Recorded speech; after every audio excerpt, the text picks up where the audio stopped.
Video game violence begins to make operators uneasy. 3DO plans to shake up the console biz.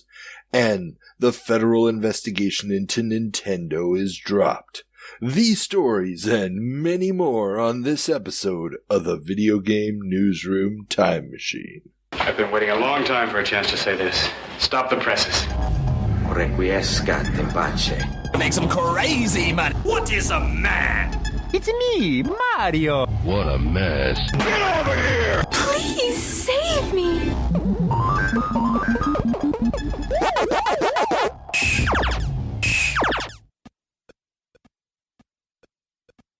Welcome back to the Video Game Newsroom Time Machine, the show where we travel back in time to find out what was making headlines in the home computer and video game industries of yesteryear.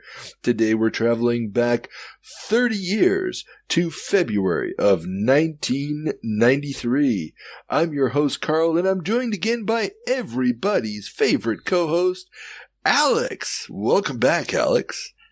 Thank you. Great to be here once again. Excellent. So, now that you're on here for your second turn, I basically so what have you been up to since last time we spoke? Well, I mean, not too much. It hasn't been that long, really. Just keeping on, releasing new episodes of the podcast, pretending I'm writing a book, that kind of thing. But yeah, the latest episode was the crap. Now everything is swimming in my head. I'm already working 2 episodes ahead now on this show. What was the last one? It was the Koei, right? Yes, Koei Part 1 at the time of this recording, though at the time of this recording, Koei Part 2 is dropping in just a little over 24 hours. Excellent. Yeah, no, that was fascinating because, I mean, I obviously know of Koei. I've played several of their games over the years. But the background story, the power couple that runs it, and sort of the financial empire that it represents is just absolutely fascinating. And so, yeah, no, I was riveted by the first part, really looking forward to the second part. I gotta ask, are you gonna be covering, especially the way I understand the story was, Koei was one of the last companies that could make money off of cartridges in the 16-bit era because they had such predictable sales numbers that they really didn't have, they didn't run that risk.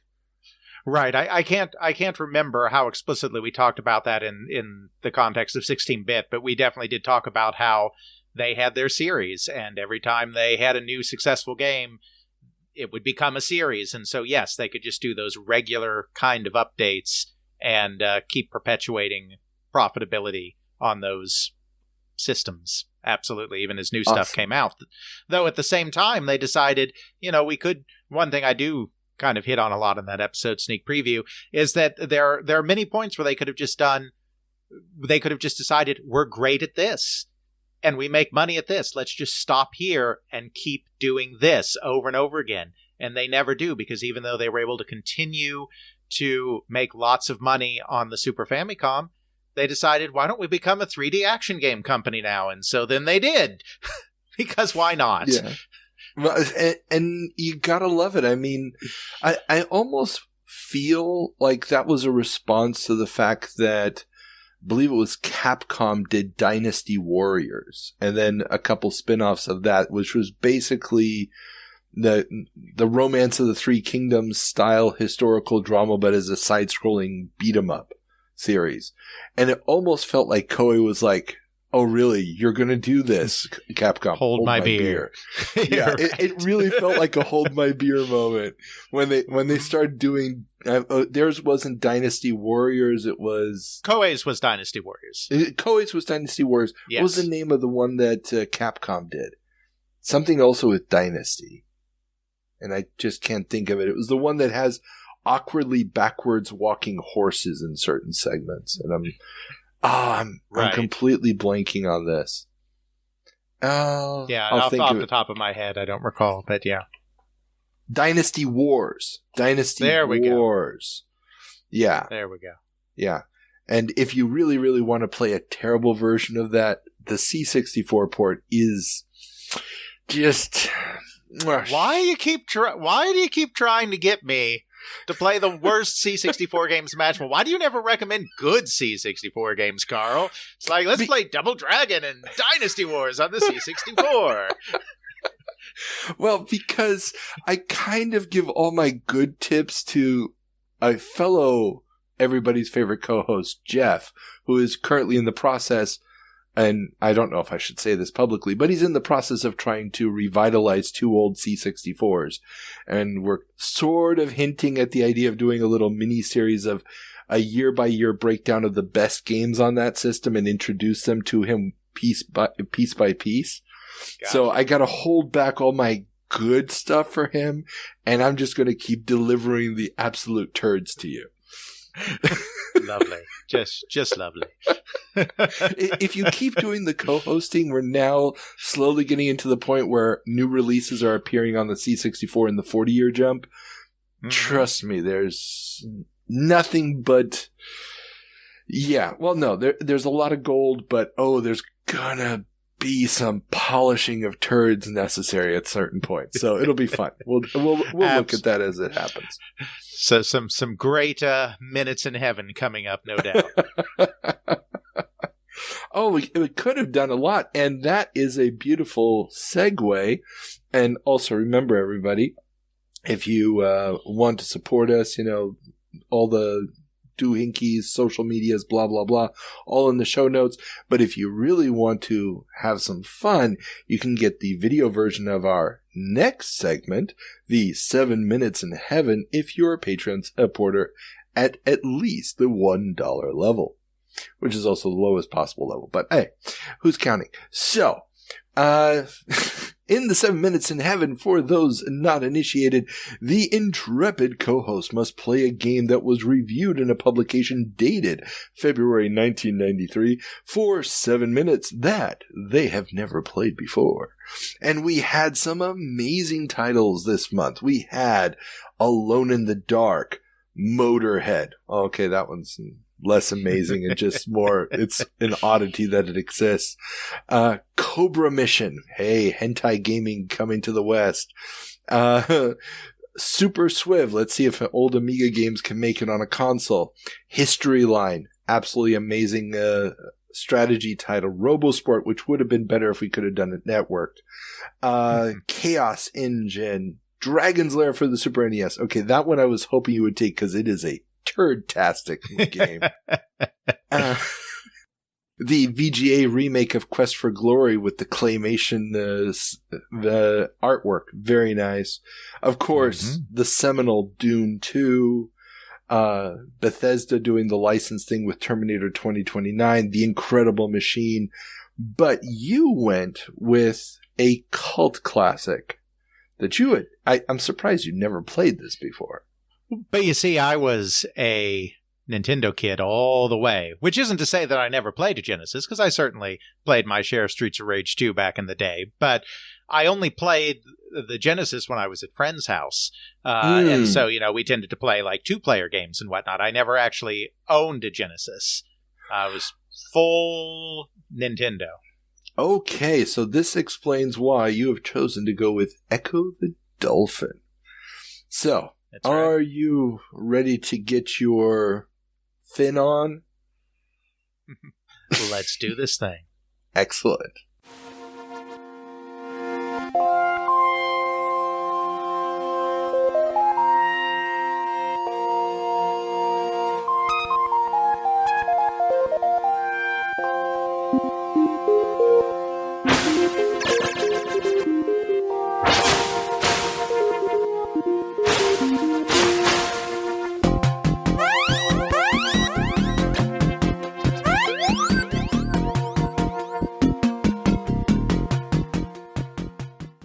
Welcome back, Alex, from your 7 Minutes in Heaven. So, for the uninitiated, how would you describe Echo the Dolphin based on your 7 minutes with the game? It's a game about a dolphin, and he uses echolocation. Yeah, so, I did not get out of the tutorial level.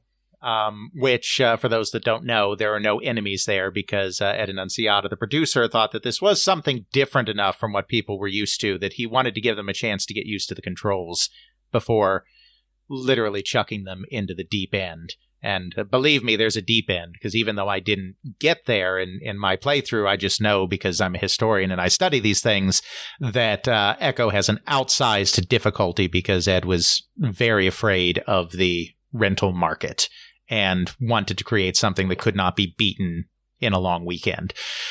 So I found the controls not precise enough. I mean, I think the animation of Echo and the scrolling of the level is pulled off pretty well. I think the Hungarian programmers over at Novatrade did a good job with that. But it feels like you don't have a lot of precision control over Echo himself. I'm just trying to eat fish to gain power, as my dolphin friends told me to do, and it was kind of really hard, at least for me, to kind of hone in on those fish and plow through them in a straight line to gobble them efficiently. So not sure that this would have sat well with me. I mean, obviously I didn't get to the meat of the game, but not being the greatest action gamer of all time by any stretch, I think the difficulty combined with the rather loose controls would have done me in, and I would have quit in frustration after not too long with this game. Yeah, and that very much is a reflection also of my experience trying to play the game back in the day. A buddy of mine had it, and yeah, it just did not do much for me. I wanted to like it. The animation was interesting. The concept was novel, but I just couldn't find the game in there. And it almost feels like they saw this, and then a couple years later when they released Colibri on the 32X, they were just like, yeah, we'll put animals in it, but it's just going to be a shooter and call it a day. Right. Yeah, I mean, it was always Ed's kind of pet project. He had been fascinated by whales and dolphins for a long time. He had fallen in love with the 1982 science fiction book Sounding, which is about it's kind of a reverse Moby Dick. It's about a sperm whale that is very confused about humans and wants to figure out why it is that humans can be both such great companions and such murderous little bastards. And so he kind of goes out to try to seek out humans that he can maybe figure out how to communicate with to kind of understand them. And he comes across a doomed Soviet submarine where the sonar operator is just pinging about with the local wildlife for fun, before the submarine is finally finished, and they end up making contact. And I've never read the book, but they end up somehow learning how to communicate. And so there was that, and he was also very, very interested in the famous 1960s experiments by Dr. John Lilly, who, while studying dolphins in the Caribbean, came to kind of realize that dolphins, this is when we're really first starting to figure out that dolphins were actually kind of smart, and he thought they might be trying to communicate, and being the 60s, he thought the best way to facilitate that would be to give them LSD. Well, because, nothing is going to make an animal that desperately needs to come up all the time to breathe survive like giving them LSD. That's a great idea. Yeah, in hindsight, it's absolutely horrifying. And yes, I cannot say that no dolphins were harmed in the making of these scientific experiments, because that would be a lie. And yeah, horrifying by today's standards, that kind of animal testing. But it's another layer to this idea of, could we actually communicate with these intelligent sea mammals, and what would they have to say? Then he combined that with some science fiction he liked, Dean Koontz's Phantoms, about a shape-changing being that had been responsible for world extinctions in the past, and some time travel from Terminator, and kind of threw all of these influences into a giant pot and came up with the kind of the world of Echo the Dolphin. And he had wanted to do something that took advantage of smooth scrolling and scrolled very quickly, but wasn't the typical platform game at the time. And so you put all those influences together and you have a very interesting and unique concept, just one that doesn't completely come together, in my opinion, as a game. Gotcha. And that is a very fair assessment of, and had you actually paid full price for this thing, probably not the opinion you would have had. Yeah, I was a Super Nintendo kid, a Nintendo NES, Super NES kid. I never crossed over to the Sega side, so I never had a console, a Sega console. Played my fair share of Streets of Rage 2 at friends' houses and loved it, but and a little bit of Sonic, and that was about it. So you'll usually be able to, most of the Super NES stuff, at least the big stuff I've played, but there's a surprising number of Genesis classics that I haven't really touched. I understand, as somebody who was a non-console gamer, just computers, it was always just on the periphery of my knowledge at the time. But, okay, so would you recommend anybody play this today? I would have to say probably not. Now, if you're someone that likes a challenging action game, if you're a Souls player, except, it's not fair like a Souls game. I mean, it's conflating the difficulty of a 2D side-scroller in a Souls game, I know is not fair. But, I mean, if you're that kind of masochist, it is pretty to look at. It has some chill tunes. So if you're looking for a challenge, maybe. But if you're just a casual, I want to see what games were like back in the day kind of player, it's like, no, please don't. Okay, fair enough. So, with that being out of the way, let's look to our next segment, the last one before we turn on the time machine, and we're going to check in with our good friend Ethan for the Department of Corrections. Hello, this is a prepaid collect call from the Department of Corrections. This call is subject to recording and monitoring. To accept charges, press 1. You may start the conversation now. Welcome back, Ethan. So, before we get started with the corrections for January of 1993, we have... It's the voter comment, as you always wished. Down, down, down, down, into the dish. So, voter, as Carl was explaining a little bit that Deep Space Nine and Babylon 5 are quite similar. There is a claim by showrunner of Babylon 5, J. Michael Straczynski, that Deep Space Nine stole the plot of Babylon 5, that he pitched it to networks, and Deep Space Nine stole the basic premise of being a serialized show on a space station in a Star Trek-style world. And, yeah, I mean, there are a lot of similarities between them, but also a lot of things are very, very different, and also the first season and a half don't do jack with the serialization, so his idea of the big serialization isn't actually something that they implement on the show until after the original. And I'm not going to leaves. put I'm not going to pick sides. I haven't researched this at all, so I've got no idea, but I just thought it was an interesting thing to note. It is. And it is interesting that they're both coming out very parallel evolutions, if you will. That is the voter comment. Woo-hoo. Now it is time for the Department of Corrections for January 1993. Carl, give me your face. Here's my face. There we go. Just 2 quick ones.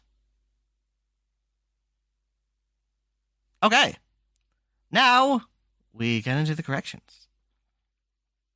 First of all, WMS Industries. They did not own Bally. Bally was its own separate company. What they got was the rights to use the Bally name on pinball tables when they bought Midway from Bally. Okay. It's complicated, but WMS owns Williams, and then they own the brand of Midway and Bally. They bought much of the assets of Midway. They use the term Midway for their video games, Williams and Bally for their pinball tables, but the company is Williams that's doing all that stuff. So whenever you say Midway did Mortal Kombat, you mean Williams did Mortal Kombat. Gotcha. Then, on the subject of marketing people, Johnny Turbo, in fact, was a real guy. He was a real developer who was working at NEC and later worked for Sega. Interesting. And now I will hastily look up his name, because I do know he was a fairly prominent developer at Sega. He did the Sega CD Star Wars game. Rebel Assault or No. Star Wars Chess? No, Star Wars Arcade on the Sega CD. That's on the 32X. Okay. That's why I was confused. That's 32X. Woohoo! John C. Correcting the Department of Brandstetter Corrections. is his name. John C. Brandstetter. And he still has some credits very recently in the industry. But for a while, he was indeed Johnny Turbo. Interesting. Do you know if he approved of them using the name or? Yeah. I mean, he was a guy who went on TV shows and whatnot. He didn't dress up like Johnny Turbo, the character, or anything, but he was Johnny Turbo. Cool. Then finally, on another confusing branding marketing thing, Sears tools were by Craftsman, not Black & Decker. Yeah, I can't believe I got those. Black & brands Decker mixed makes up. coffee machines, Carl. Black & Decker? Yeah. I didn't know they were making copy machines. Coffee machines. Oh, you're right. I don't think they make tools. No, Black & Decker makes tools too. Okay. I've never seen a Black & that's Decker why I tool knew set, but we had a Craftsman tool set for a long time. Yeah, no, I've Black & Decker. I'm looking them up right now. They're tools. They also do vacuum cleaners and stuff, but they're tools. Yeah, I know that they were electronics utilities and all that, but yeah, Sears was Craftsman, even though it was branded Sears at the time. Gotcha. Because they like to brand their stuff. It's just like they did with Atari. They branded their thing Telegames. And that will be it for January of 1993, as Carl very, very rapidly wants to sleep. Carl is very, very tired at this point. Not necessarily for the rest of this recording. As listeners of the show know, these things are not done in order. Okay. Ethan, as always, thank you for your service, and we'll see you back here for February of 1983 corrections. Yeah. You know, you should really have me around when there's corporate shenanigans, because there's nothing I like more than a good corporate shenanigan. WMS, Williams, whatever you want to call it, they certainly did purchase the pinball and arcade game division of Bally, but by that time, Bally was so much more than that, and they went on and continued to do their own thing in other spaces. That is very true, and, well, we're going to see more about WMS and some legacy Bally IP, or at least things named after them today. That's still coming.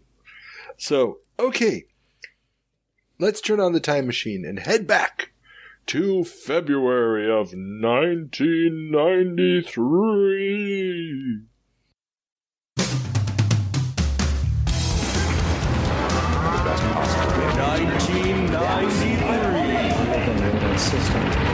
Kid to point a gun at a television set. Welcome back to February of 1993. Alex, what's our first story? Well, as you just alluded to before the jump, WMS sues to stop Aladdin's sale. WMS, parent company of Midway, has sued to stop the sale of the Aladdin's Castle chain to Namco. While they got an initial restraining order after Namco outbid them, that restraining order was overruled on appeal by Namco, and according to the then head of Namco Arcade Operations and friend of the show, Kevin Hayes, the deal was as good as done.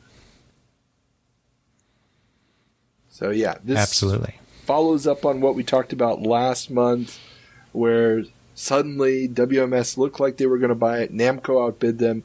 Well, there were some court shenanigans, but yeah, it looks like it's a done deal, and Namco will ultimately own the Aladdin's Castle chain. Yes, indeed, which had until 1989 been controlled by Bally after they bought it from the original founder. Yeah, and if you guys want to know more about that, check out my interview with Kevin Hayes. Link, as with all of our sources, are in the show notes. Absolutely. And of course, you know, it's kind of an interesting time for arcades. Namco's trying to get back in the U.S. Quite successfully. A lot of companies are trying to get out, but there's also kind of a renewed sense of purpose in the arcade because we're back to the hits again. Now, it's not true that in the 90s suddenly the revenues went up, because the revenues actually declined throughout the 90s after peaking in 1989. But the hits were back. For the first time, there were specific games that were bringing people in, which is why we had another scandal in this month related to that, which is that Capcom's revenue sharing scheme shakes up AMOA. Very good, thank you. Oh, you are really now feeling the transitions. I love it. I love transitions. I just had to kind of get a groove going in the first go around. So the AMOA, that's the I always get this one wrong. What does it stand for again? Amusement and Music Operators of America. Yes, has revealed, and Capcom has confirmed, that Street Fighter Maker had a revenue-sharing scheme running with two large operators. Under the scheme, the operators would receive Capcom-owned machines, including many Street Fighter II and Champion Edition games, and the operators would split the revenue generated with Capcom.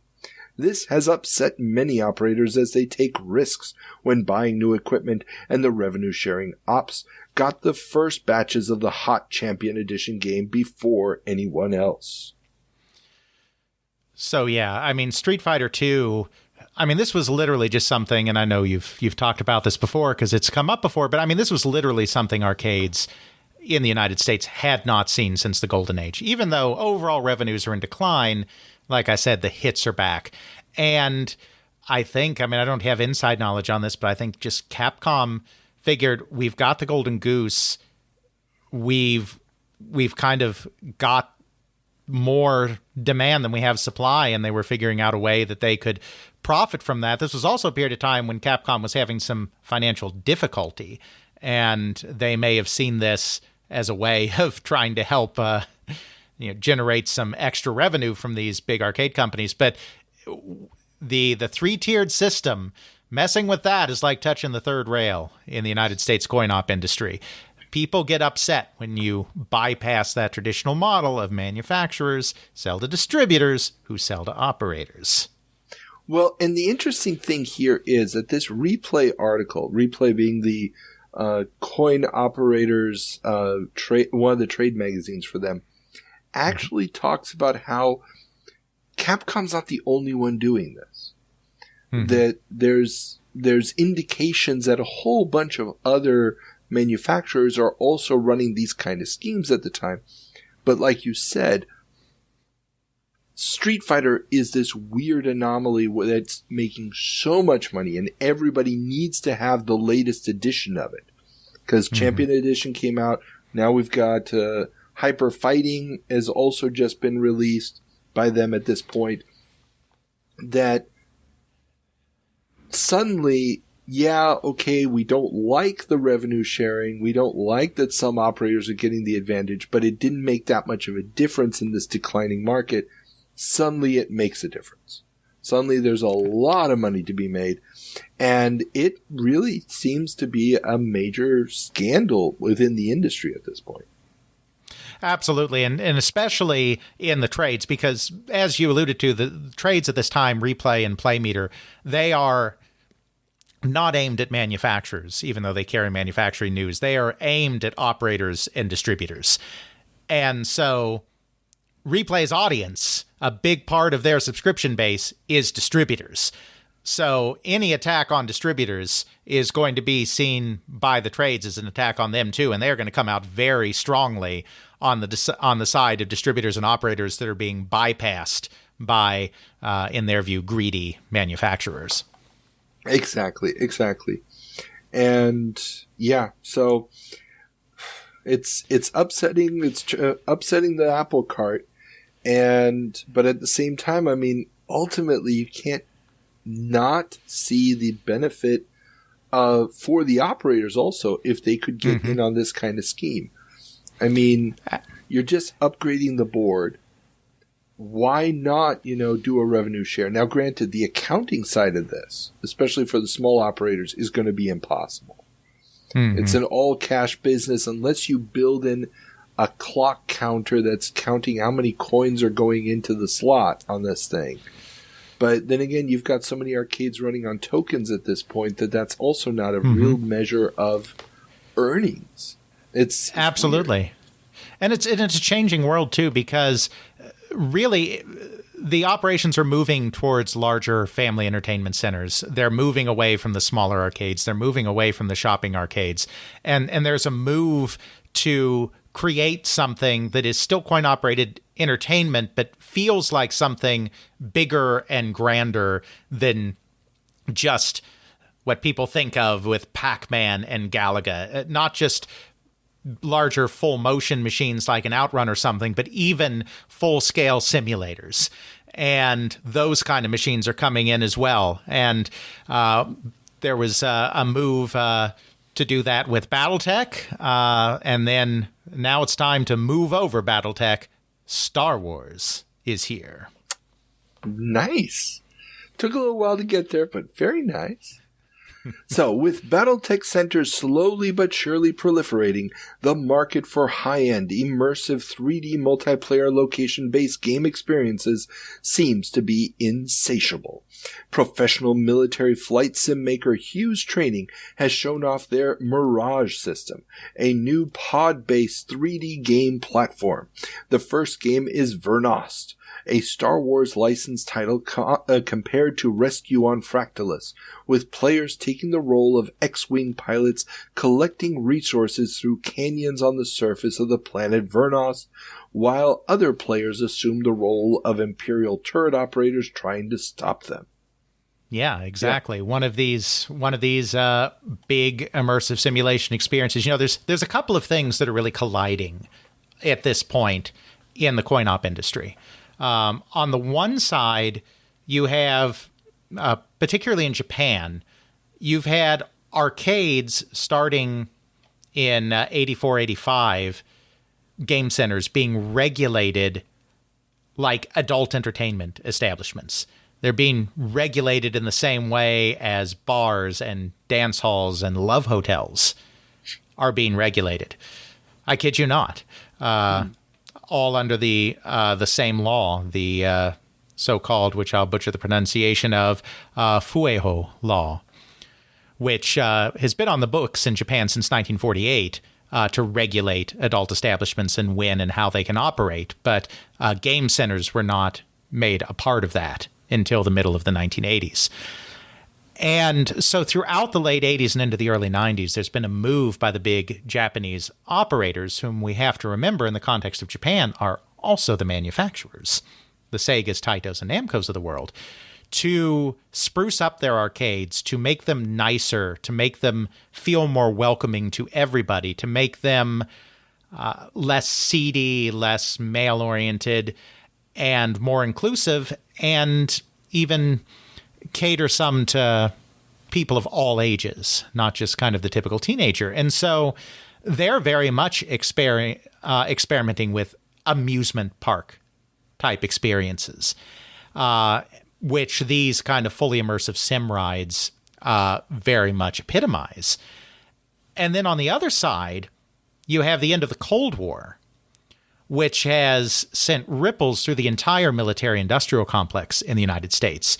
And you have high-end simulator companies like Hughes that have been making high-end military simulators for training and the like that are now finding that they have way fewer defense contracts than they did a couple of years ago. And so they began casting around, trying to figure out where else can we use our high-tech simulation stuff outside of the military world. You can try to make some inroads into corporate, but that only gets you so far because corporate doesn't necessarily need these kind of experiences, and so that leaves this world of amusement in games. And so you see it all coming together in something like the Star Wars project that was by Hughes and was supposed to, though it never did, start appearing at amusement park locations in Japan. Yeah, and I mean, that connection you were talking about with the lack of military contracts, we've already seen that. We've reported on how Lockheed Martin has basically licensed technology for 3D graphics to Sega, which is going to end up in the Saturn, and also in the Model 1 and Model 2 arcade boards. And here, this project, I mean, the way they describe the game, it feels a lot like Rogue Squadron. From the basic design of the game, it feels very much like Rogue Squadron. And it kind of looks like the first few levels of Rogue Squadron, if you're flying over Tatooine, you're flying over Vernos. Now, this thing's a little bit different from the Battletech just because instead of using a normal computer monitor right in front of you, they're using 2 projection screens that are a little bit distant from you, so it actually feels like you've got the cockpit. But apparently that was also extremely disorienting. And also the fact that from the video, and there is a video of this, and I've included it in the show notes, it looks like ass. Yeah. And the pictures that show up in the magazines, they're so blurry. I mean, it's N64 levels of blurry, but blown up now. I can see why this did not move forward. This is just not ripe. There's pop-up. You're flying through a canyon with a fog layer that would make Turok think that it's unplayable.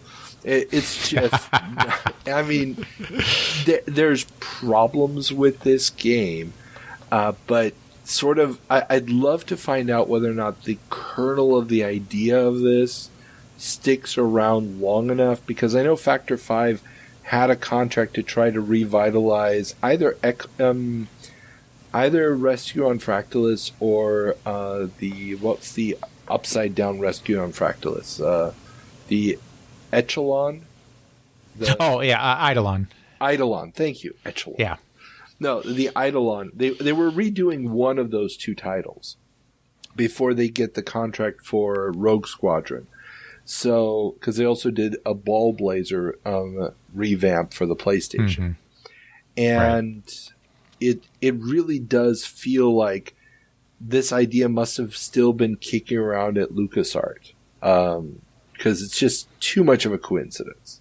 Yeah, and I know that LucasArts was involved with this ride. I mean, even though it's a licensed company that's doing it, because I forget whether it was... I've interviewed 3 presidents of LucasArts, and I forget whether it was Steve Arnold, Kelly Flock, or Jack Sorensen that was talking about it, but talked about how they were trying to break into this ride business at about this time, which I presume is this product. Yeah, it has to be. I mean, granted, they have already done some Star Wars stuff at Disney World before this. Oh, sure. So it makes sense. But yeah, I'd love to know whether or not this was that, or if it was just, hey, let's do something. We've got a terrain engine. Let's throw Star Wars on it. But it just feels right. That guess.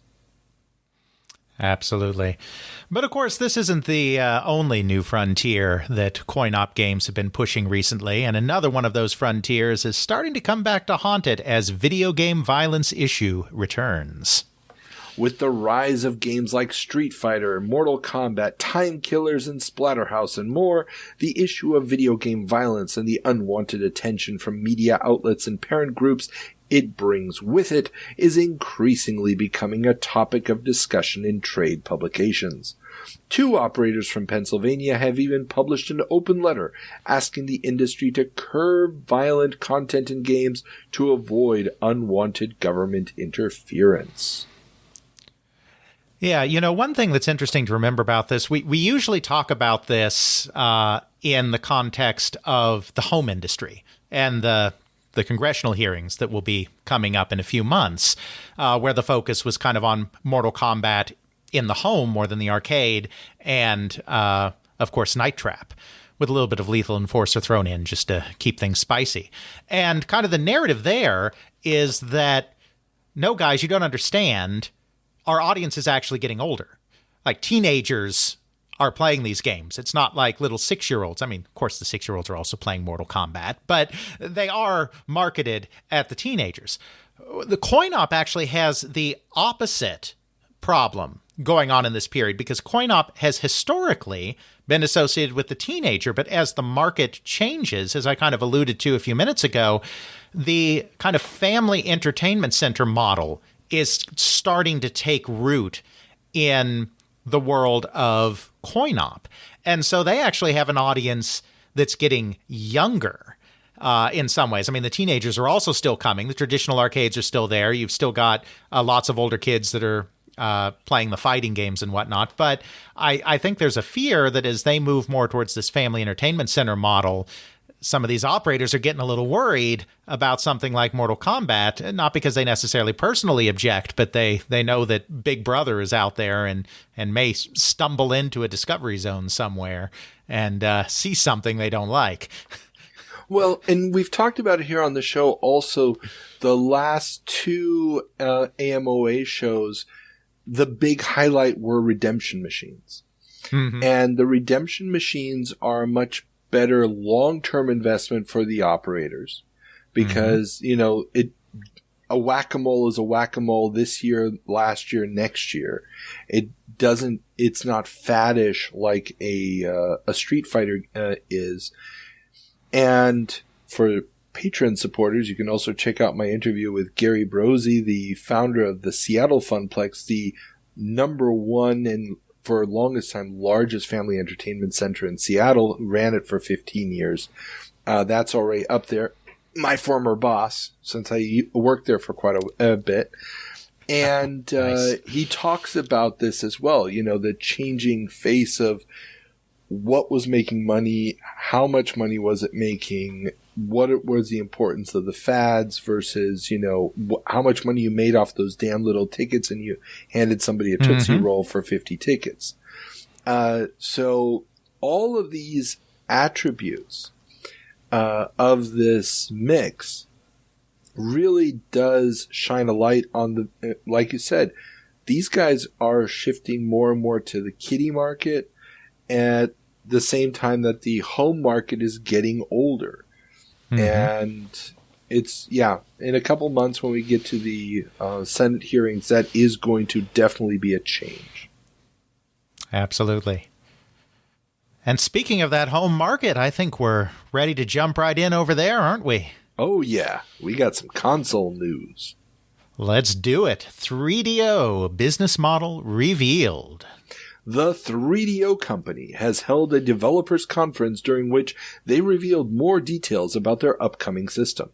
Trip Hawkins' new venture is trying to shake up the console business by dramatically reducing licensing fees from the typical $8 to $10 per cart down to just $3, which can be reduced even further if certain milestones are achieved. In addition, 3DO will be making development tools that will run on standard Macs, as opposed to dedicated workstations to further reduce developer costs, and 3DO will not compete with third parties by not developing nor publishing games themselves. Oh, Trip. Yeah. This is what happens when a software guy decides he wants to get into hardware. Yeah. I mean, Trip had this beautiful vision of a world where the developer could be unleashed and unlock their full potential and just make games to their heart's content. He did the 3DO model because he did not like being on the other end in dealing with Sega and Nintendo. Turns out, though, that Sega and Nintendo aren't just greedy corporations. There's probably a little bit of that going on, but they're not just greedy corporations. It turns out that hardware is expensive. And the only way to get that expensive hardware down to a price that the public will buy it is to subsidize the cost of your hardware in clever ways. Like, I don't know, making people pay you to publish games on your system. Imagine that. It's a business model. But then again, we have to remember, Trip Hawkins is a very recent convert to console gaming. Prior to 1989, EA was not publishing anything, 1990 actually, wasn't publishing anything on console. They had a few games that got licensed out, like Skate or Die for the NES. But he was a computer guy. I mean, it's his tradition coming from Apple. He thought computers were the shiznat. The only problem is, computers software gets pirated. You can only invest so much in development of it. You know, he's trying to bring the computer ethos of, you know, everybody can develop anything and there's really no expense and people will pay whatever it costs to have the coolest machine. And he thought it would work like the VCR.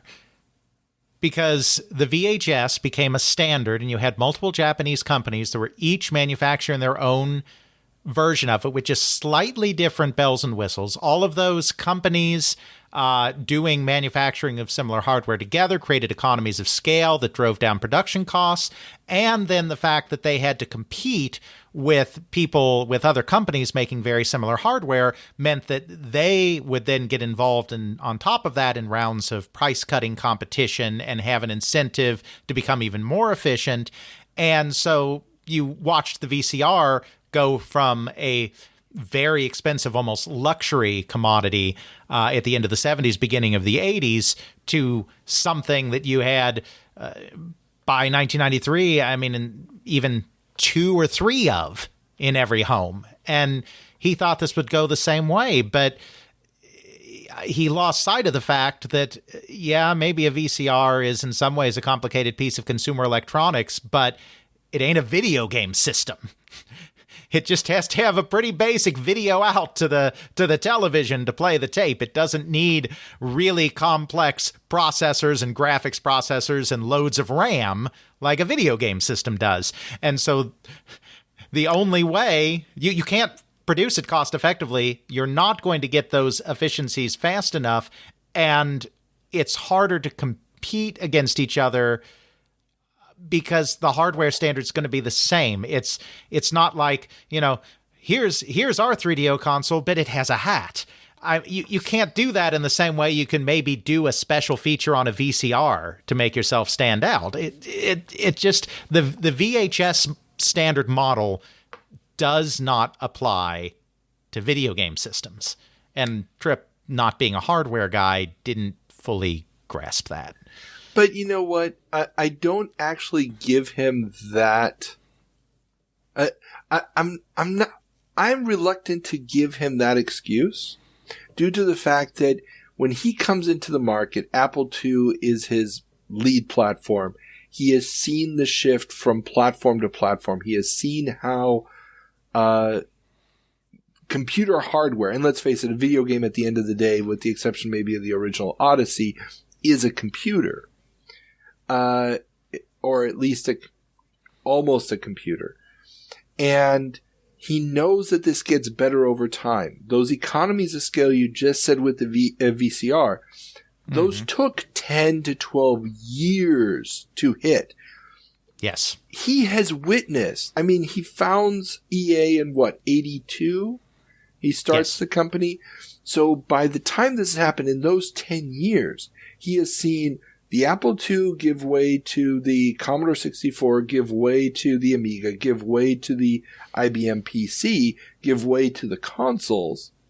And he's seen the PC go from being, your standard 64K machine in 82 to a 486 VGA monster by 1993. There's no way this hardware will last long enough to reach those scales and not be replaced by better tech. Exactly. It's a nonsense idea that hasn't been thought out. But I really think he was just so high on his own. I mean, I admire the guy to no end, but I think this was just a moment when nobody was really looking over him. And in one interview, he does tell this great anecdote about how he went in then no longer as the head of EA, but as the head of 3DO to negotiate EA's bringing software to the 3DO. And they were just like, well, what's the cost benefit? And he was like, but you're EA. I founded EA. You're going to make games for this, right? Yeah. And he's still the chairman of the board at this point. He stepped down as CEO, but not chairman. Exactly. But still, what was the benefit? He really thought because it was his company they would do it. He still, I have interviewed him. He considers that the great betrayal. I mean, he feels stabbed in the back by Larry Probst and by Electronic Arts for not going whole hog on the 3DO. But right, from the Electronic Arts perspective, there was no good reason to do that. And in fact, they still gave it a decent amount of support, so much so that they were probably a little late on PlayStation because they focused a little too much on 3DO, even though they did refuse to go whole hog and go all in the way Tripp wanted. And that's true. That's true. I mean, when you consider FIFA on the 3DO and the revamped version of Wing Commander with all new graphics and everything, those two titles alone should have been enough had this thing not cost 2 mortgage payments.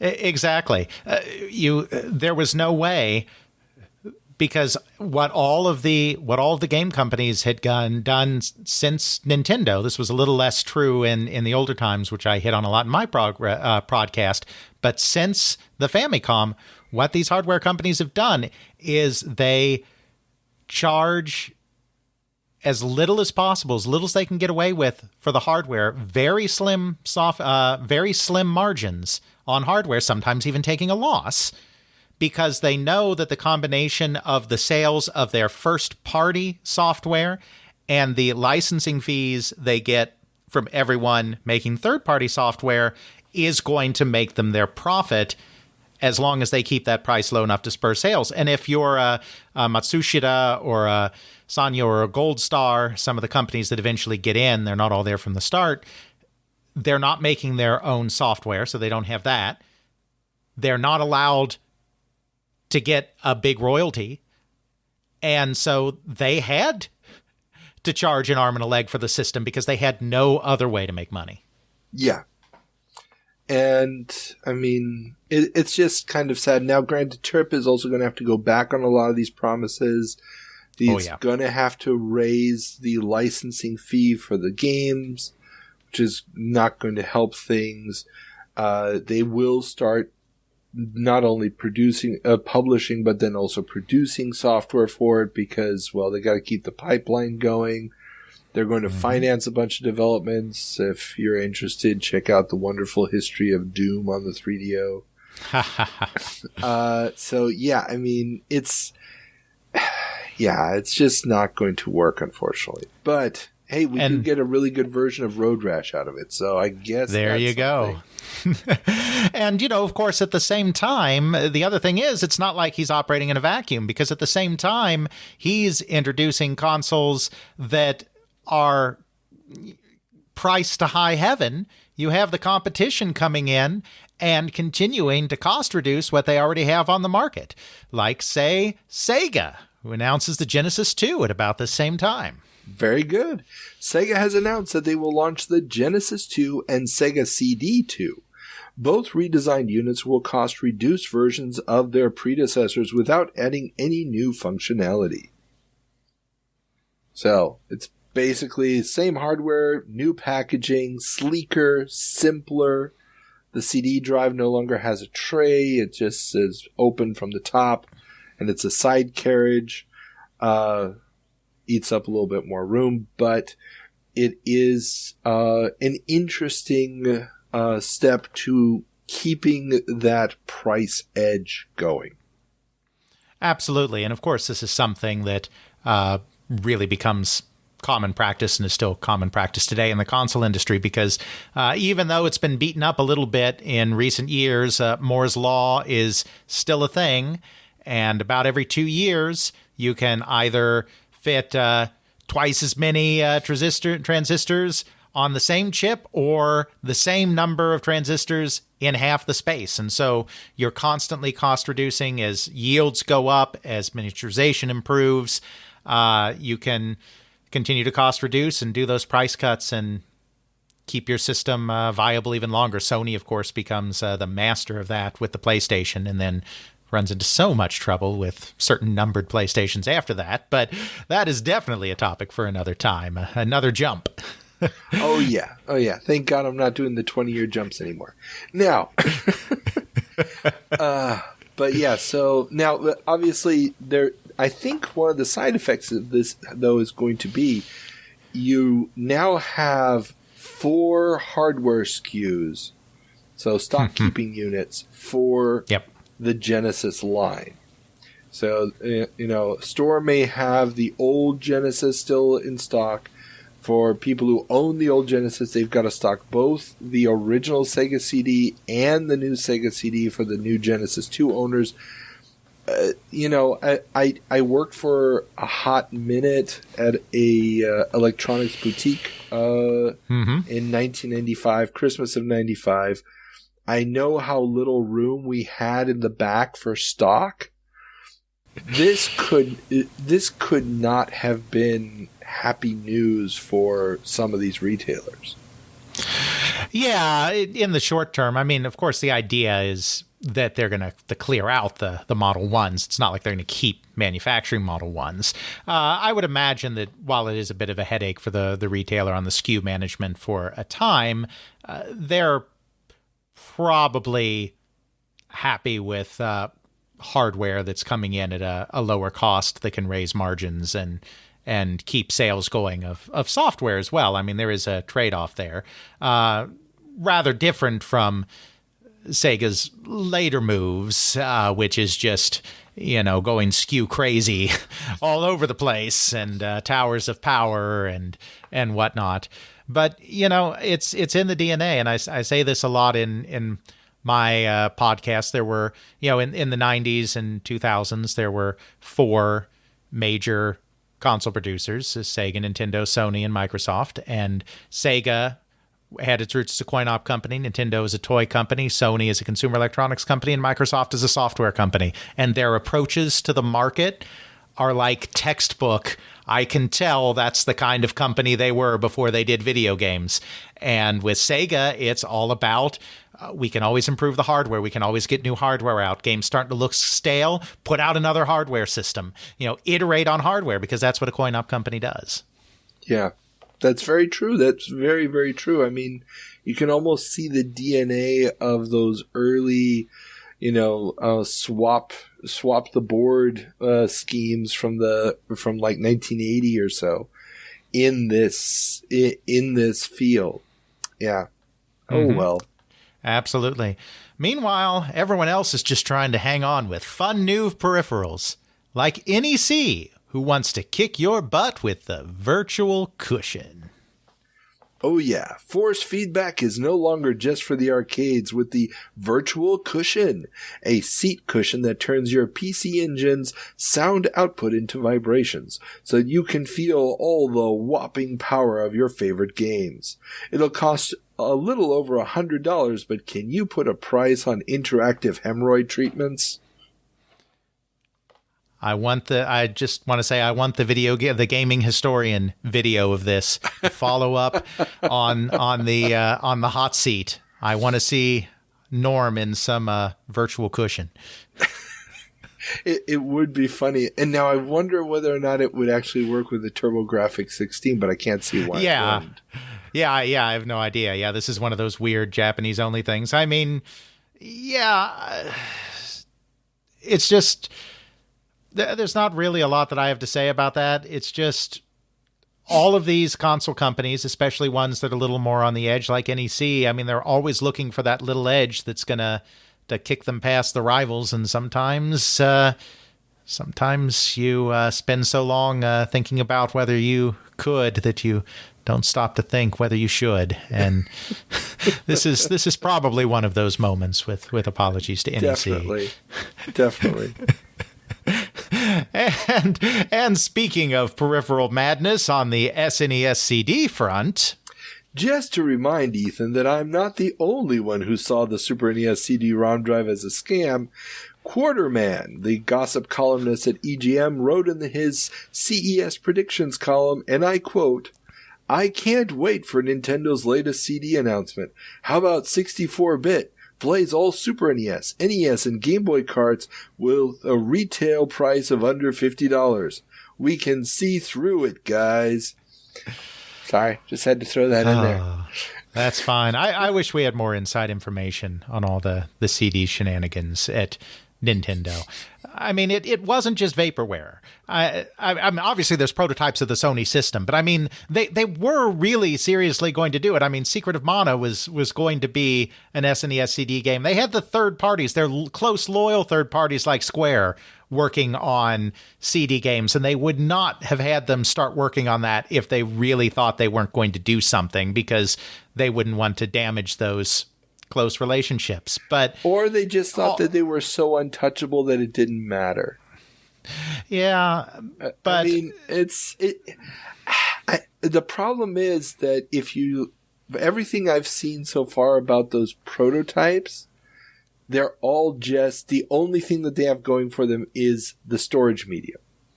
There's no extra chips. They never get any real prototype hardware, except, of course, for the Sony version.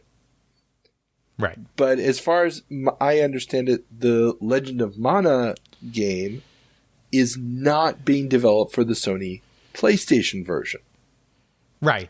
It's for, Nintendo's, as far as we know. Exactly. It's so hard to get inside info on this, but it's being created for the CD add-on. And the documents that have come out, that there's that guidebook that they did from some developer conference, it says nothing. It is literally just, let's talk for a few pages about what CD-ROM even is. And at this point in time, I mean, if you're a game developer, you've seen CD-ROM. It's out on PC. You don't need Nintendo to explain CD-ROM to you.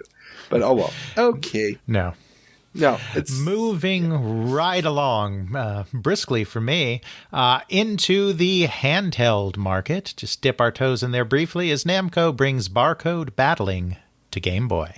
Namco's Barcode Boy is a barcode reader add-on for the Game Boy that will allow players to read in barcodes to affect gameplay. The device would never get a release outside of Japan, though. Yeah. This is something toy companies were experimenting with at the time. I mean, not just in the video game space, but in the traditional electronic toy space as well. Yeah. It's a barcode reader. It's like, okay. I mean, it's not an efficient way to transfer data, as they will prove later on with the old NES classics that you could read in on barcodes on the Game Boy Advance. Yeah. I mean, it's an attempt to make something collectible, right? It's an attempt to expand your ability to sell add-on product. Obviously, similar kinds of games, start really lighting up the arcades in Japan in a few years. So, I mean, I can see where they're coming from, but it is rather limiting. Yeah. I mean, it's an interesting idea, I guess. I mean, if you really combined it with something like Pokemon trading cards, which obviously don't exist yet at this point, then maybe you could do something with it, but designing a game around that concept and having to store that data on the very limited storage space of the game. Exactly. And exactly. Not having the battery backup. It's just, I mean... It's the wrong medium for it. It's the wrong medium. I mean, nowadays with pay-to-win, freemium type games where you buy add-ons online, that's basically, it feels like that's what they were trying to do, and that would have worked better today. But they were only 25 years, 30 years too late. Too early. Absolutely. So goodbye to the handheld market, which, at this point is kind of dying. It may come back in a few years. We'll find out. Oh, yeah. And moving on to the world of computers, where we're back in those CDs again as CD burners become affordable.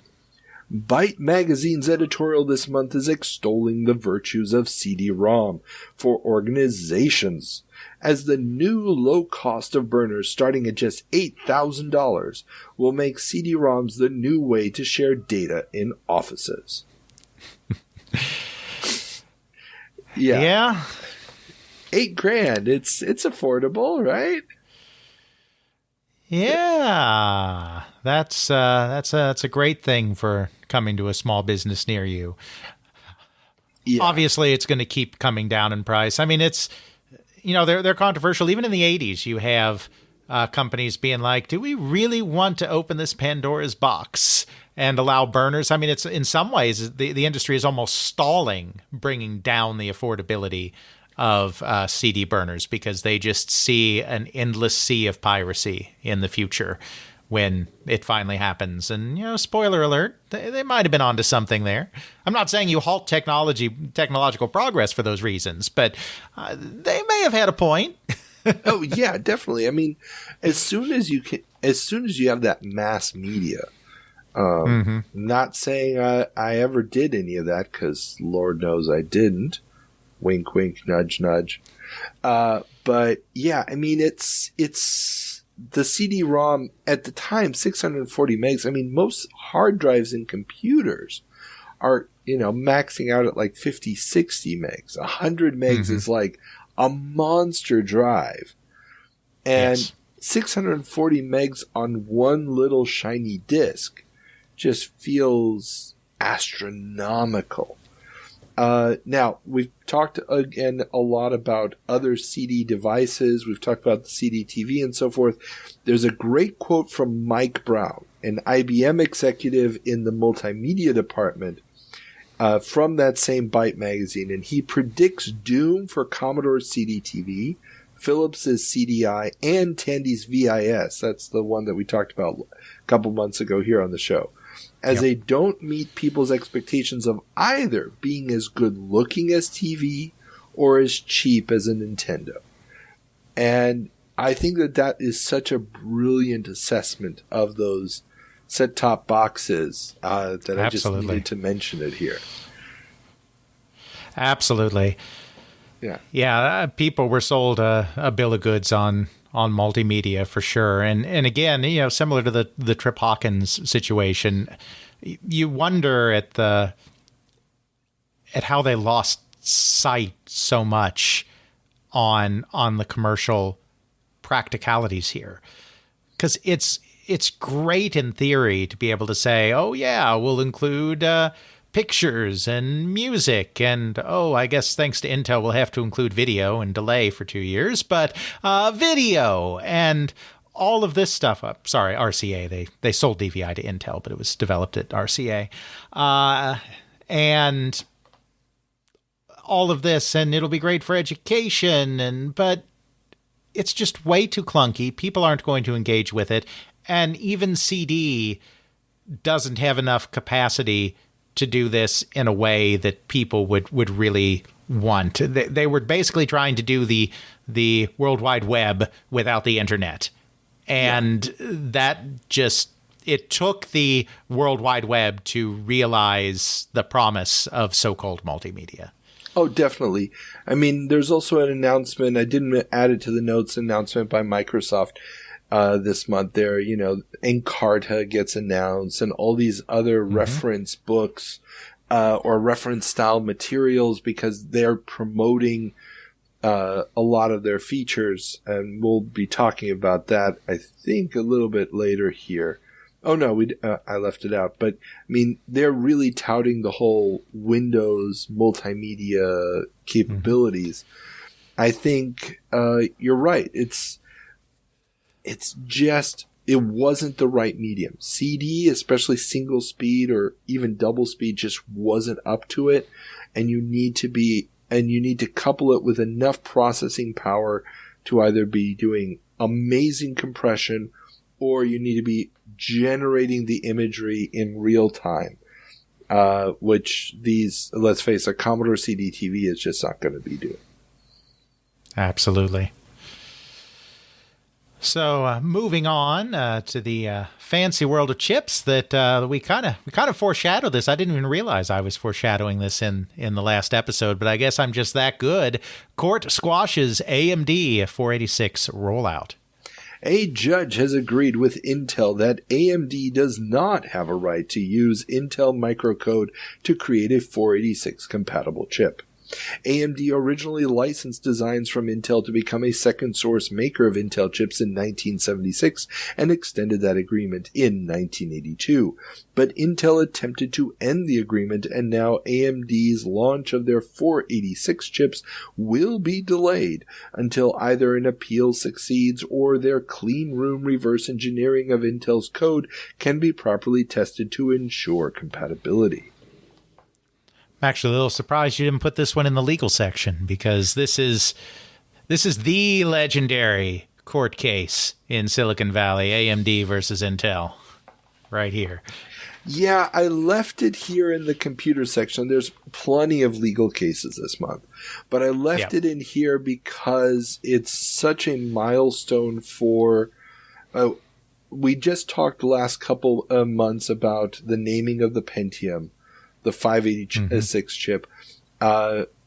Christmas 91 was the Christmas of, if it's not VGA, don't even bother releasing the game. Christmas 92 was, if it doesn't have at least a 386 as a minimum standard, don't bother releasing the game.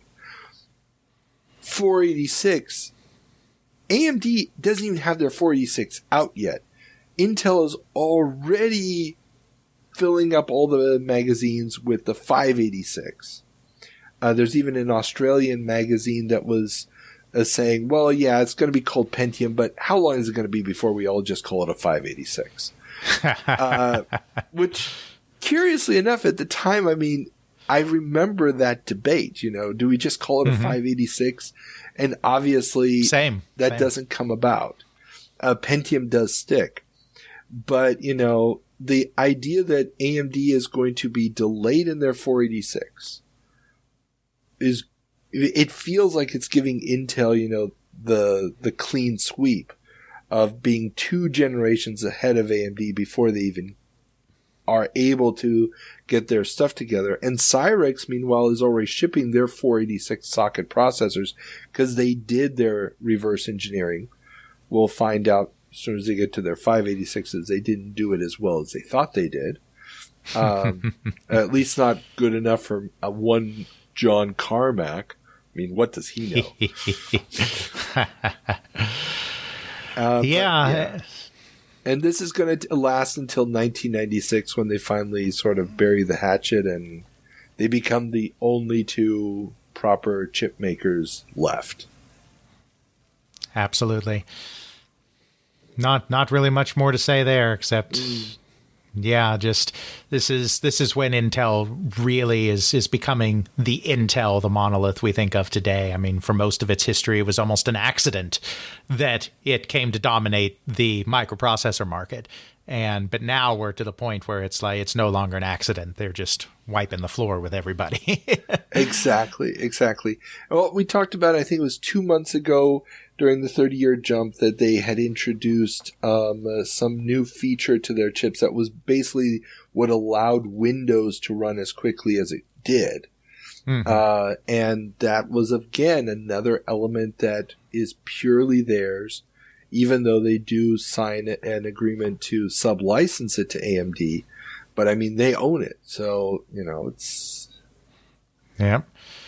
And those Intel 486 processors are making quite a splash in a variety of computer fields, including notebooks, which are coming of age at Comdex.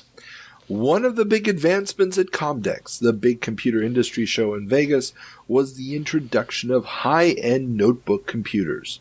No longer a generation behind their desktop brethren, 486 machines with 256 color VGA graphics, 200 meg hard drives, and 4 megs of RAM as standard showed that power computing doesn't have to be limited to a clunky box and CRT screen.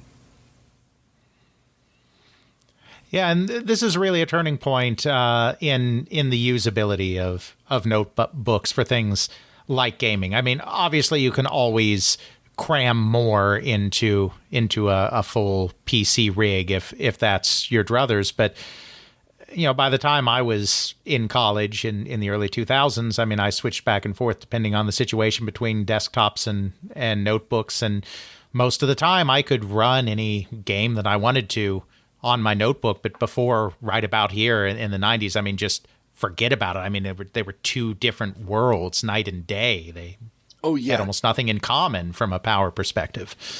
I mean, you usually didn't even have a proper 4x3 screen on these things.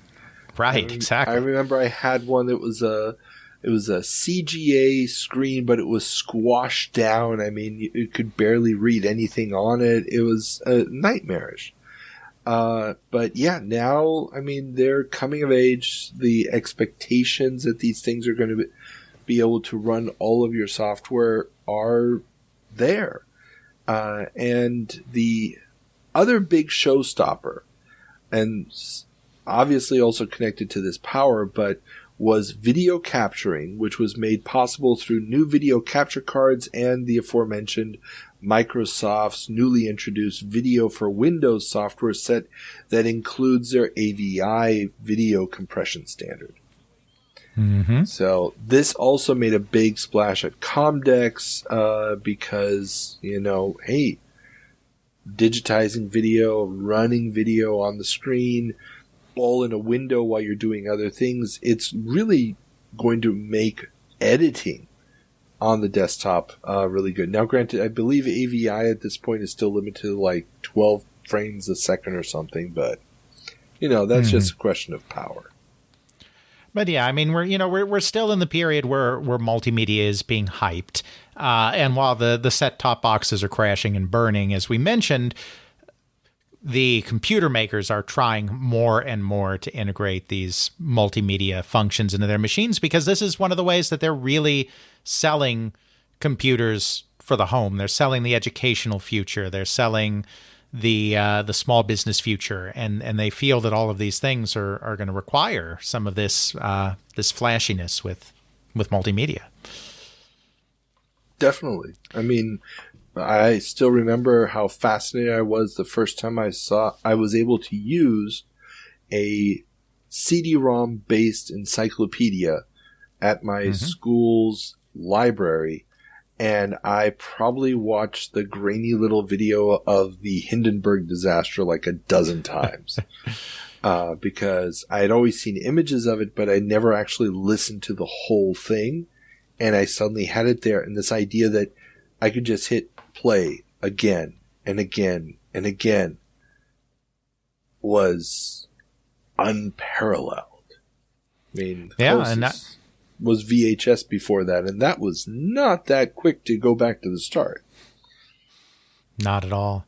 Yeah, and today you look back at them and it's like the video's so grainy and the resolution's so small and you only had a few of them. But yeah, I mean, it did because of course I lived through this as well and getting to use Encarta and stuff like that for the first time. And it was almost like magic at that time because it's just something you did not do on your computer up until right around this point.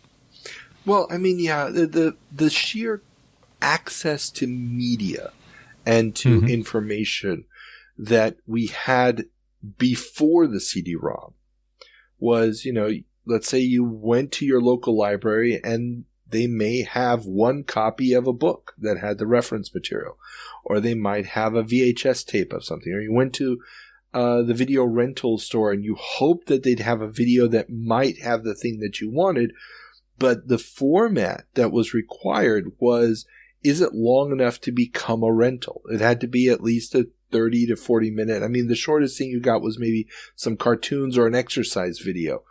But you couldn't get like a video that had, the 50 most important newsreels of 1945.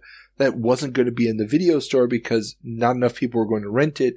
It may be available on VHS someplace, but how are you going to get access to it? And to simply have this information at your fingertips was astonishing. It was earth-shattering. And, of course, the internet takes that to that next level. Also adds the lack of curation, which, of course, is another issue entirely. But, there wasn't a lot of flat Earth theories in Encarta that I remember.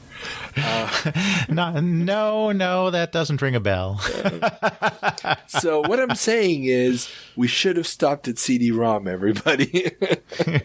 Back in my day, I had a CD-ROM tied to my belt, which was the style at the time. Absolutely. Well, that brings us to the end of the world of tomorrow in computers, so let's get at some of those legal rows now, shall we? Starting with FTC drops case against Nintendo. The Federal Trade Commission, the U.S. watchdog that investigates antitrust and monopolistic practices, has closed their investigation into Nintendo's practices. This comes after Atari lost their anti-competition case against the house that Mario built the previous year. Absolutely. I mean, what more are you going to do when the court has already found they're not a monopoly? Though actually this is really just winding down. I mean, they really ended the investigation in 91 with the punishment of sending out a $5 coupon to everybody. Don't throw me into that there, Briar Patch. Yeah, to buy a $50 game that they were making $10 off of, no matter who the manufacturer was. Yeah, exactly. And I imagine that at this point they were basically just leaving the investigation open to make sure that Nintendo complied with that order and sent those coupons out. So I think at this point it was more a formality and a bookkeeping thing to shut it down than anything else. That is probably true. I mean, yeah, I think that they were already clear at this point, but it's officially over. They got away with it. Yeah, I mean, they did. I mean, obviously you've talked about the Atari case, but I've talked to a couple of people that were at Atari around this time, and both of them on their own, independently, without me prompting, basically said, yeah, I mean, Jack got the cheapest lawyers he possibly could, and he got the case he paid for. Is what it basically comes down to. Yeah, it's sad. I mean, Leonard Trammell, when I interviewed him, his take was that apparently the jurors, they said, yeah, there was a monopoly. But they didn't award damages because they thought that they should have gotten a lot more. So that they misinterpreted the orders saying, do you think they should get this much? And they said no because they wanted it to be higher. I don't know how to interpret his recollection of that. But because I'm pretty sure the jury found that it wasn't a monopoly. They didn't say it was a monopoly, but we're not going to award damages. They said, I'm pretty sure they said it's not a monopoly. So exactly. This is why, without seeing the actual court records, I'm not going to. Well, we covered it here on the show. I'd have to. One second. I can pull up my records on this. I've got it right here. Review the tapes. I've got it right here. I'll cut some of this out so people don't have to listen to me pulling up my master article list. Here, let's see. Monopoly. And okay. And the game. Let's see. Atari Corporation loses to Nintendo. On May 4th, federal judge Fern Smith in San Francisco dismissed the case against Nintendo brought by Atari Corporation over its monopolistic practices. A jury had found Nintendo to be a monopoly, but had not found any damages to Atari. And this is where Leonard Trammell says, when they talked to jurors afterwards, they said, yeah, we thought, no, this amount's not right. It should be more. And that's his recollection of what the jury told him. That they just misread that if they said no to those damages, that it would be zero damages.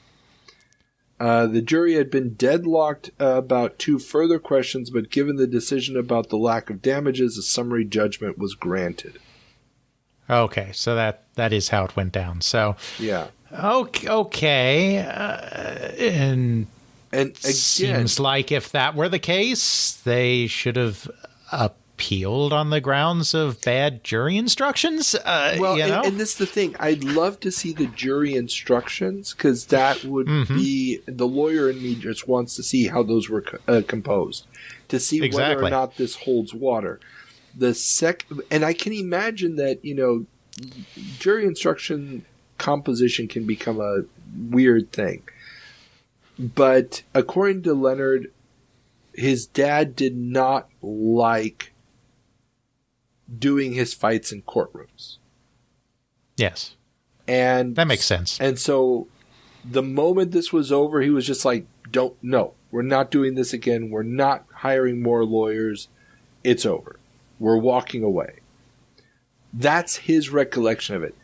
I want to give Leonard the benefit of the doubt on this, because it seems to fit with a lot of the reports that I've seen so far from the time about it. And I know you've been dying to find those documents yourself. Yeah, it may be that this case has been destroyed. I mean, there's most of the trial transcript is at Stanford, but I don't. It's not going to include the jury instructions. If the trial transcript is in there, then the jury instructions are in there.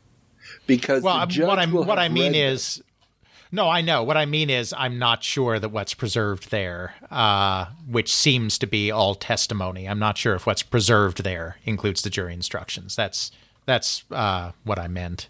Okay. But I'll find out when I go. I mean, obviously, I'm going to scan everything. So if the jury instructions are there, we'll get them. But awesome, yeah. You keep us abreast of that development, because, this is one the Commodore nut in me desperately needs to know how this went down. But okay, let's move on. Some cases being dropped, some cases being settled, as Sega settles Magnavox suit. Sega Enterprises Limited of Tokyo has settled a patent infringement suit brought by Magnavox and Sanders Associates based on patents arising from the original Odyssey. While the patents went into the public domain in 1988, the claim was that Sega violated those patents prior to them going public. The company, together with its American subsidiary, will pay a total of $14.25 million. Settling's your best option when Sanders comes after you. I wonder if Activision knows that. Don't be like Mediagenic. Definitely settle. And if for some reason you decide that maybe it's good to try your luck in court, definitely don't appeal when you lose. Just take the, be like Jack. Be like Jack. Just take the L and move on with your life. Yeah, I mean, I still find it so bizarre, and I just think it has to do with the fact that the original case was decided in 1977, back when nobody understood this stuff. And of course, once you have a ruling that your patent covers all of this stuff, there's not going to be another judge that down the line is like, no, actually, now that I look at this, this was rather silly, because in patent law, consistency and certainty in ruling is far more important than whether the initial ruling was right, because otherwise patents would be relitigated every 2 or 3 years and it would just be chaos and you wouldn't even really have a patent system. Yeah, that's true. That is very, very true. And yeah. So once that original case in 77 had a very broad ruling as to basically, yeah, anytime you have two objects and they collide and one of them goes off on a different vector, like, that's the idea. Not how you technically did it, not the technology that was used, not the tricks that were used, but just the very doing of making a video game system do that, no matter the technology. Once that 1977 case made that ruling, no other judge or court was ever going to go against that, which is why everyone lost. But everyone thought it was so ridiculous that they all fought it for a long time, because they're like, no, this really is ridiculous. But the court definitely values consistency on patents more than it values accuracy. So here we are. Yeah. Well, I mean, just think about what it would have meant for relitigating all those prior cases. Mm-hmm. I mean, you could open up a Pandora's box of people trying to go back and redoing it, especially for a patent that expires in 88. I mean... Right, it's not like patents are forever. Yeah, exactly.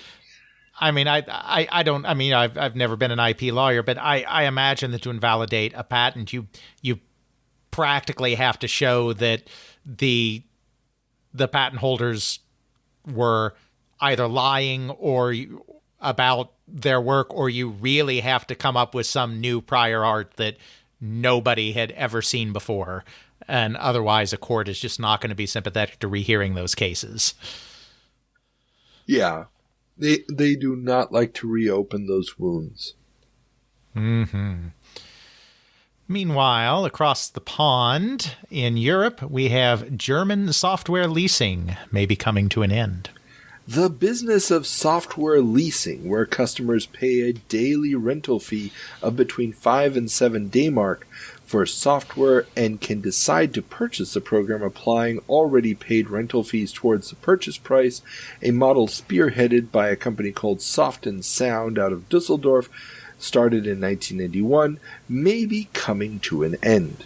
New laws proposed in Germany would ban the rental of software without the permission of the copyright holders. Yeah, it's really tough with computer software. I mean, obviously, the corporations always want to stop rental because they want sales. I mean, Nintendo, went after Blockbuster ferociously. Sega actually embraced it. They were like, but, they were so far behind in the market, they figure anyone using their software was a victory for them. But, when you're the market leader, you want to crush it. But, I mean, it's particularly awkward in, like, computer software, because that stuff can be pirated so easily. Well, I mean, if you're on, like, for example, an Amiga at this point, unless you know what you're doing, you can hack the software protection if you know what you're doing. But by the time it's been hacked, you really don't need to do it anymore. On the PC, you've got the problem of you have to install it on a hard drive. which obviously then means that you've got a copy there. Now, this Soft and Sound company had built up its model. I mean, like I said, you're renting it, then you decide if you want it or not, and then if you want it, you just pay the full price. So it's like getting an extended demo of the software before you purchase it. And yeah, I mean, if the software package sucks, and this is similar to what we were talking about with Capcom's profit sharing deal with operators, you know, if it doesn't work, you're not out the big investment, but the operators who had to buy the stuff ahead of time before knowing if it was going to do what they wanted were SOL. And returning software is not that easy of a thing, at least not at this point in time in Germany. You know, you don't have these, everything has a return policy type of situations. Yeah. So, I mean, I can see both sides. I mean, I certainly understand why consumers want to be able to try before they buy, especially with an ever-increasing, bewildering array of options. But I can also see with, you know, the unique challenges of piracy with computer software, why, you know, the software makers are really kind of not happy about this either. Yeah. And it's not just Germany. That's right, because European law to fill software protection gaps. While a variety of different standards for the protection of software copyrights have existed across Europe, on January 1st, the European Software Protection Act came into effect, providing common minimum legal guidelines for the countries of the European community. Quote, security copies, end quote, and tests concerning whether or not software had to be the product of an above-average programmer were gone, and a 50-year copyright protection has become automatic for software across the bloc. I mean, obviously, you can always quibble on how many years are enough, how many years are too much, but the lawyer in me definitely says, yes, let's have a bright line, please. Let's not have this subjective nonsense that is just going to tie everything up in court forever. Exactly. Bright line rules are good. Exactly. And I mean, the argument about security copies, which was actually used in German courts for a very long time. And this other weird one about 50% of the program that the program had to be made by an above average programmer. Right. So not every line of code written was automatically copyrightable. You know, I guess if you consider the early days of home computers when you had to write all your own software, that, you know, just anything you wrote was automatically copyrightable, seemed maybe a little dumb. But yeah, it's over. Now we have 50-year copyright, or at least at this point. I don't know what the current status is. It's probably changed since then, but probably, yeah. So there you have it. That does it for the legal field. But wait, there's more, because Sonic is coming to TV. Following in the footsteps of Mario, Sega's mascot Sonic the Hedgehog is going to be getting the cartoon treatment starting in 1993. Yeah, I think it's fair to say, they'll end up being, I believe, 2 Sonic cartoons before it's all said and done, and I think they're generally better regarded than Nintendo's cartoon output. You know, I watched the Nintendo output, but I was right on the cusp, so like Captain N, I was still the right age for. By the time Sonic came out, I was too old for those kind of cartoons, even regardless of not really being a Sega person. So I don't have the personal experience of comparing the two. I mean, Batman the Animated Series was better than any of them, so it's all irrelevant. But I think the general consensus is that Sonic tie-in media was of a higher quality than Nintendo tie-in media. Nintendo didn't seem to put a lot of care into their tie-ins. They were very much like, just get it out there, let 4 kids handle most of it, just whatever in this time period. Really wasn't until Pokemon that they started thinking more deliberately about their merchandising. And I think that's just because it kind of almost happened by accident in Japan. They weren't looking for it. And then by the time they were bringing it to the US, they wanted to be careful. And they actually paid attention to their IP for the first time. Whereas Sega, being the underdog, they needed to make more of an impact. And they seemed to pay much more attention to their tie-in media than Nintendo did.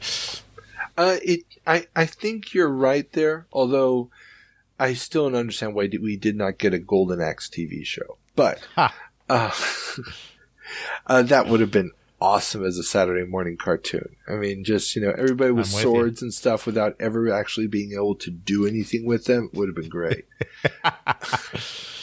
Yeah, I mean, the biggest legacy of the Sonic TV show is going to be the Harvey comics. Mm-hmm.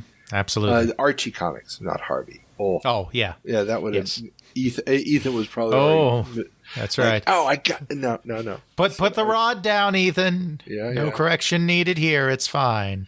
And, I mean, those comics are probably the reason we get so much weird Sonic fan art today, because those comics lasted for forever. And... They got the license pulled off from maybe 6-7 years ago at this point.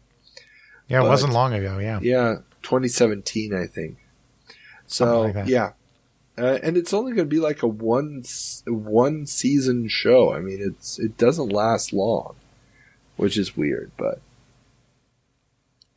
go figure. But yeah, and it informed. It informed a lot of what people's idea of Sonic is still today, because, I mean, there's only so much. I mean, obviously he had the attitude in the games. He had the foot tapping and all of that. But this idea, this whole gotta go fast idea that we have of Sonic really comes from the tie-in media. I think Sonic was shaped by his tie-in media a lot more than either Mario or Link were shaped by their tie-in media, because nobody, excuse me, princess memes aside, nobody really associates those characters with their cartoon counterparts. But I think Sonic is really associated with his cartoon counterpart. Oh, definitely. I mean, well, let's face it, there isn't a huge amount of character in Sonic. And unlike Mario, he doesn't have all these other professions. I mean, Mario is basically the everyman. And that has carried over from game to game to game. So you can see him in all these other things. When Sonic shows up in a different game, he's not usually... He still has the attitude. He's never, put in a completely different role. And I think that really makes a difference. Absolutely. And then last, and possibly even least, virtuality adds flight sim. W Industries, makers of the Virtuality VR arcade hardware, have launched a new title, Flying Aces, a World War I dogfighting game. This game isn't a major game changer for the hardware platform's fortunes, but the 3D model of the enemy ace, which gets shown in various mags, was the first time I personally realized that you could make a believable face using polygons in a game engine. And this is just a total aside, but when I re-saw this image, it brought back these memories. The first time I really understood, okay, this is what the polygons are doing.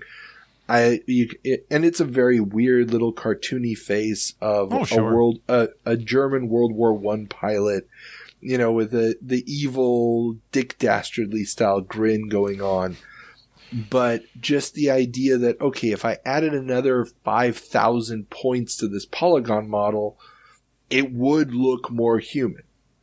And it really caught my imagination. Ended up writing a little novella type thing based off of that image.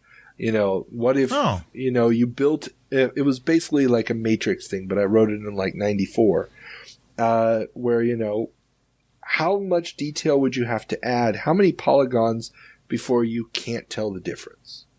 That was the concept. Yeah. Interesting. There's, other than that, there's not much to say about virtuality, except, they're starting to figure out what they should have been doing all along, but even if they'd been doing it this way all along, it wouldn't have made a difference. Because, Virtuality, when they started making games, I mean, they were doing commercial applications before that. When they started doing games, there have been some interviews, not with the founder, but with some of the employees. I mean, they really thought the cool thing about this that really set it apart was that you could move your head around and see inside a larger space. And so they were making games like Dactyl Nightmare that involved a lot of moving around, which it turns out does not translate well into 3-minute experiences for like $5 or whatever. And so they're moving to these kind of games where you're often sitting, you're stable, and yeah, you still turn your head a little bit, but you have clearer, more narrow parameters. They really didn't do a good job of anticipating the needs of their audience. Now, even aside from that, because the polygons were so primitive, because the hardware was so primitive, I mean, even if they had executed perfectly from day one, the technology just wasn't there to make it that engaging. I never actually used a virtuality system. Oh, really? I remember seeing Dactyl Nightmare at Disney World, and this would have been in 1996. So, past Virtuality's prime, but they still had, as a display at Disney World, they had a Dactyl Nightmare. And I saw people using it there, but I mean, it was a long line and so expensive and just not much going on. So I didn't. It's not like I was there with my aunt and uncle. It's not like my aunt and uncle said, no, you can't go do that thing. I mean, I wasn't interested in doing that thing, especially by 1996. It looked pretty bad once, PlayStation and N64 were on the scene. I only used it once. They had 2 units set up at a Tilt arcade in the Gainesville shopping mall, Gainesville, Florida. I was a student there at the time. It was undergrad, so it must have been 96, 97. They had the units there. I went on it once, and yeah, the frame rate was terrible. They didn't have Dactyl Nightmare. They had some other shooting game, but it really wasn't worth writing home about.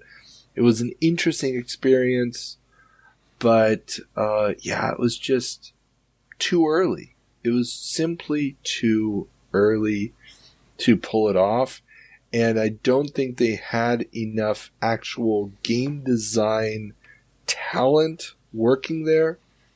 It felt very much like, okay, tech guys trying to invent something. Felt gameplay-wise very similar to a lot of very early 1978, 79 home computer stuff.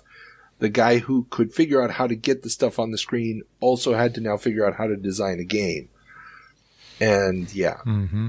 And you're right, that 3-minute experiences, figuring out how to build a game design that's going to work in those chunks, that requires a certain level of planning and skill that I don't think was available. Especially since if this is your first time, and for some people, even if it's your second or third time, you're going to be so disoriented in those 3 minutes that you don't even get much of an experience out of it. That's true. And I mean, there's probably ways to try to do that right. Obviously, Echo the Dolphin didn't know how to figure out how to move you into the game nice.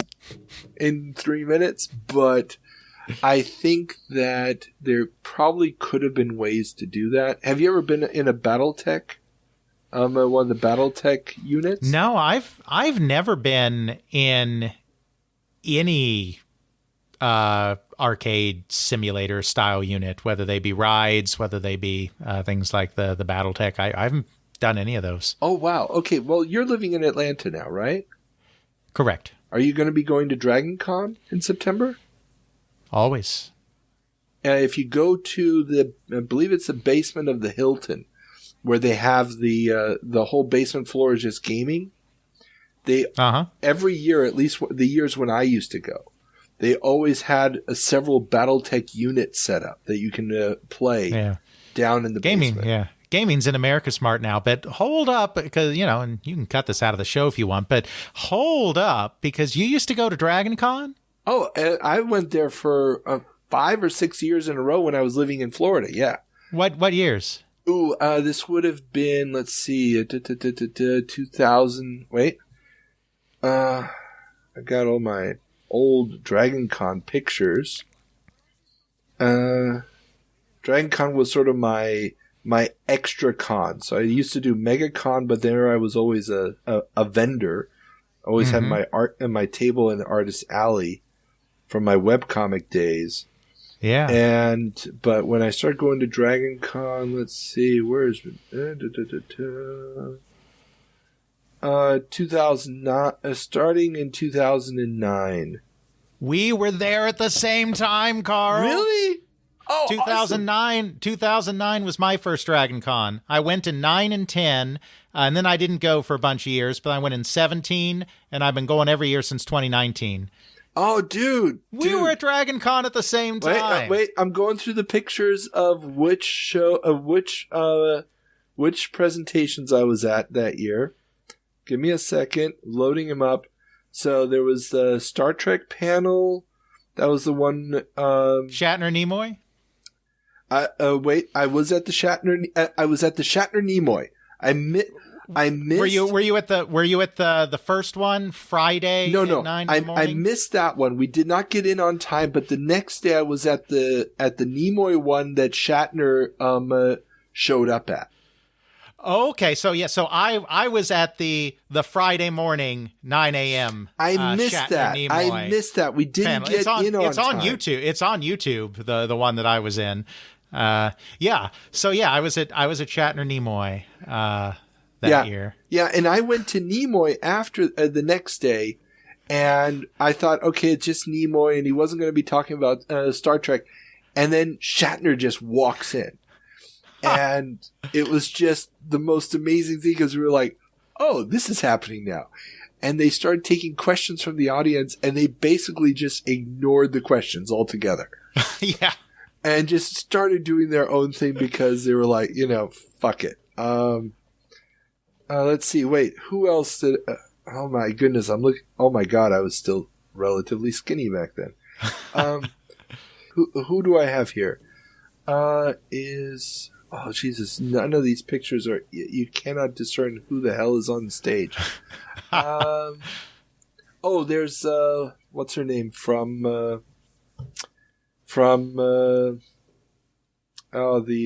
Guild. What's her name? The redhead. Oh, Felicia Day, yeah. Yeah, Felicia Day. Yeah, no, I didn't go to her panel. I mean, yeah, I know she was there. Yeah. Well, I did not go to Patrick Stewart. I did not try to get into Patrick Stewart. I kind of regret that now. But Patrick Stewart was there that year. I have seen Patrick Stewart there, and I'm not sure if I saw him that year. Oh, here I've got Mike Mignola. Oh no, not Mike Mignola. The guy who did the Goon, who does the Goon comic. What was his name? I don't know Eric the name, Powell. but... Eric Powell. He was there. Got a picture with him. Steampunk Star Wars was big that year. Steampunk in general was huge right around that time. There were tons. There aren't nearly as many steampunk costumes anymore at Dragon Con, but back then they were taking over everything. Oh yeah, yeah. I love Dragon Con. Dragon Con is like my happy place. I volunteer with Dragon Con now. I really? didn't back then, but cool. Yeah. Yeah, no, it was my happy place too. I mean, I still remember I was at a panel with Richard Garriott. It was the first year he had been back in a long time. Actually got a picture with him afterwards, but he's setting up. It's before, and yeah, I'll have to cut all this out, but he's setting up, and he's got his laptop, and he's like, "Hey, everybody. You want to see the coolest thing ever?" And we're like, yeah, it's before his panel starts. He hooks up his phone to his laptop, so he's got internet connection. And on the overhead, we suddenly see a webcam inside an office. And then the webcam starts moving. He had the webcam. It was his office back in Austin. The webcam was attached to a robot. The robot runs through the office, gets to an Apple II that's turned on with a Calibeth on the screen. And then we see two computer arms starting to push the keys, and he starts playing a Calibeth through a robot on the screen. It was at the same time the geekiest and the coolest thing I've ever seen in my life.